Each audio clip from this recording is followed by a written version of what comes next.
Chapter 6, Building a Study Schedule for Step 1. A well-structured study schedule is key to success in Step 1 without burning out.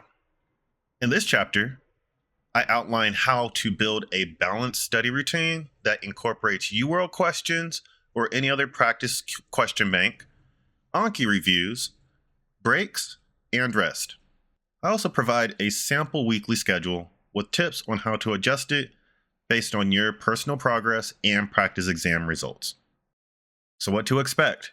We're going to figure out the importance of structuring your study time for sustainability, a detailed, flexible study schedule for your dedicated period, and how to integrate review sessions, breaks, and active learning into your routine. Study schedule structure. One of the most critical aspects of preparing for Step 1 is building a study schedule that is both effective and sustainable. Studying for 10 to 12 hours a day for weeks on end can easily lead to burnout if you don't pace yourself and structure your time correctly. The key to a successful study schedule is balancing focused study sessions with regular breaks, review, and recovery time. Here's how I structured my study schedule the second time around with a more targeted, efficient approach. So day 1, I just did a baseline practice exam. Before diving into content review or question banks, take a full-length practice exam, either UWorld or NBMEs. Personally, I like the UWorlds better. This will give you a good baseline of where you stand and provide insights into your strengths and weaknesses. Don't worry about getting a perfect score. This is just about measuring your starting point. After completing the exam, analyze your results and call it a day. Tomorrow, you can use them to shape your study plan moving forward. Day 2, we're going to review our exam. Now that you've taken a practice exam and you have one under your belt, you have a good starting point on what your strengths and weaknesses are. This day is crucial because what you do today is what you'll be building on every single day from now on until you take your exam. With your practice exam open, review every question. And there's a couple of things you could do. If you got it right, and you know why, then gloss over the explanation to confirm your assumptions and move on. Don't waste too much time on these. And if you don't know why, then write with a pen and paper a sentence of what you needed to know to answer the question right in 90 seconds. Limit this to 1 to 2 lines on a piece of paper and be as concise as possible. This will be your crib sheet for you to review. And if you got it wrong, add to your crib sheet with a 90-second explanation, just like we said before. If there are any drugs or clinical markers, jot them all down because those are must-know information you can incorporate into your spaced repetition. If you know these, you're more likely to get the questions right if they pop up. But again, don't beat a dead horse. After you finish reviewing your exam and making your crib sheets, close your computer, sit down in a calm place, and read over your crib sheets. Once you get to the end, call it a day. No need to beat a dead horse into the ground. You put in some serious work, now rest and recover. This is what we call training for the exam. Weekly study schedules. Your schedule should focus on targeted study blocks based on the official NBME content distribution document that's published every year. And review while leaving time for rest and recovery. I recommend following an 8-day schedule with 1 day set aside for lighter review and breaks. Here's a sample structure.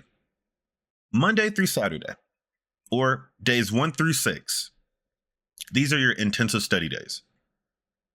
For me, I'm an early riser, so at 6:30 to 7, I start my day with a mantra, mindfulness routine, eat breakfast, stretch, do some self-care, and do some hygiene stuff. Once 7 o'clock hits, from 7 to 8, that's my first Pomodoro block, and I usually read over my crib sheets and high-yield Step 1000 charts each. From 8 to 12, I focus on my 80-question practice question blocks. Choose blocks based on the high-yield content areas like biochem, general principles, biostats, and communications. I also use tutor mode and review my incorrects after I do them. I write 1 to 2 lines with a pen and paper for each wrong answer and summarize what I needed to know to get the question right in 90 seconds or less. And these summaries are my crib sheets. 12 to 1 is my lunch break. So I take a mental break and engage in something non-academic. From 1 to 3:30, that's where my Anki 1000 decks come in, where I'm doing 500 to 1,000 cards. And I focus on knowing clinical markers, mechanisms of action, and being able to recall them in less than 15 seconds per card. If I'm spending more than 15 seconds per card, then I got to pick up the pace. This is rapid fire review. 3:30 to 5:30, it's the end of the day with some crib sheets, light review of some Step 1000 charts, and focus on areas of weakness identified earlier in the day. And then from 5:30 p.m. to the end of my day, just time to enjoy life. Enjoy a hobby or activity to disconnect from the studying. I like to read comic books, work out, spend time with my family. Just make sure you get 7 to 8 hours of sleep to recharge for the next day. Day 7, or Sunday, is my light review and rest day. So I start my day the same as I did the other 6 days. 6:30 to 7, start with the mantra, mindfulness routine, eat breakfast, stretch, do some self-care and hygiene stuff. Then from 7 to 12, review my crib sheets, Step 1000 charts, and some Anki deck stuff. Normally about 300 to 500 cards. And then after 12 p.m., get some lunch, rest, focus on self-care, mental recovery, and enjoy life and the people around me. Key focus areas for your schedule. Practice questions. UWorld blocks or any question bank should form the backbone of your study schedule. Aim for 80 to 120 questions a day, broken down into 2 sessions. This is where you'll gain most of the insights into your test-taking ability and your knowledge gaps. Crib sheets. Reviewing your crib sheets twice a day helps you reinforce weak areas, and this should be a key component of your study routine and your review repetitions. Spaced repetition.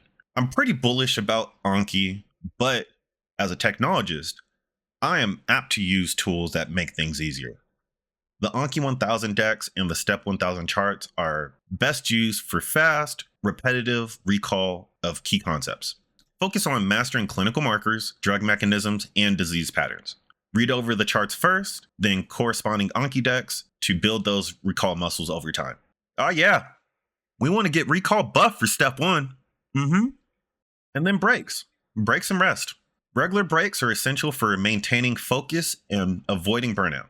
Make sure to give yourself about 7 to 8 hours of sleep and dedicate Sundays to lighter review and relaxation.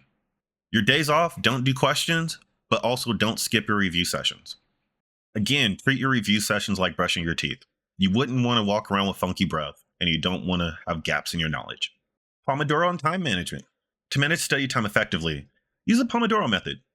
Start with 45-minute study sessions followed by 15-minute breaks for 6 to 7 rounds. Over time, you can increase to 50-minute study sessions if you feel comfortable, and then increase the amount of rounds to 10 to 12.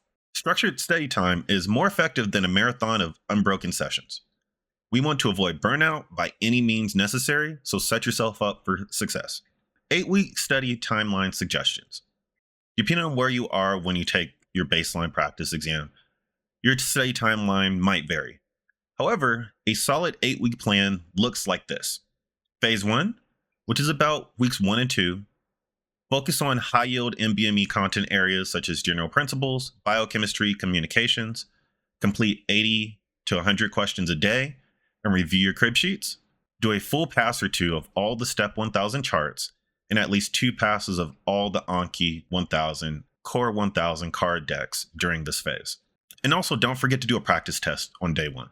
That is a total of about 5,600 Anki cards and 100 pages of reading. This phase is all about getting a good baseline of what to expect and understanding how to train for the exam. Once you complete that, you have phase 2, which is normally weeks 3 to 4. Here, you're going to begin to mix in lower yield topics while continuing your high yield review from phase 1. Take a practice exam at the end of week 4. Phase 3.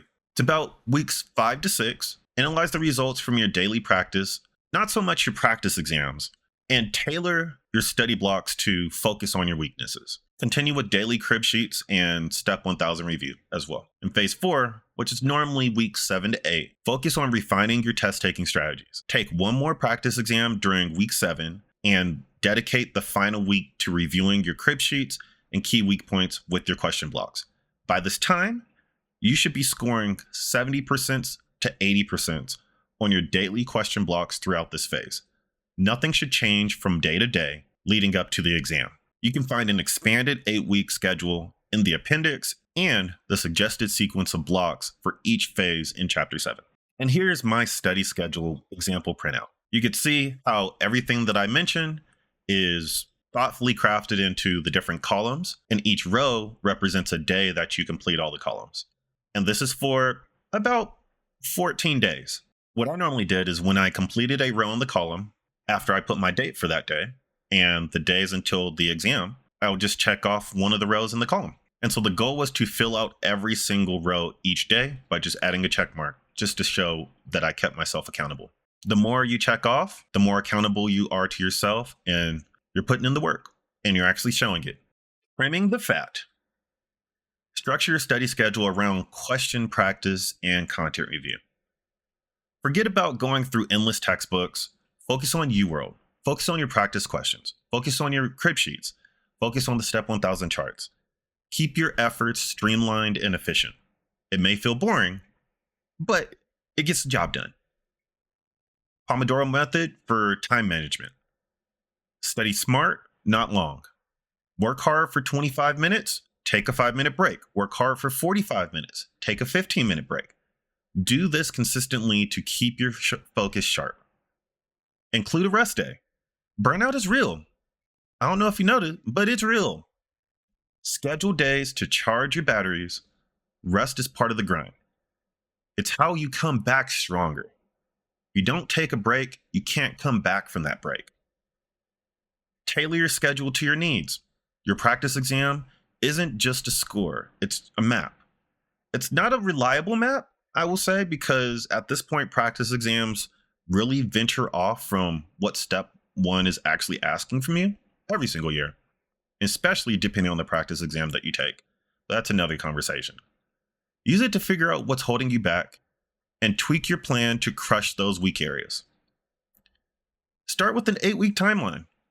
This isn't a sprint, it's a marathon. An 8-week plan gives you enough time to build confidence without frying your brain. Stay consistent and trust the process. Consistency beats cramming every day. Build a study schedule that's structured, but flexible enough to adapt as you grow. Keep it balanced. Intense study sessions paired with regular breaks will get you to the finish line in one piece. You've got a blueprint for a killer study plan. Now let's talk about execution. In the next chapter, I'll show you how to supercharge your prep with practice questions and flashcards.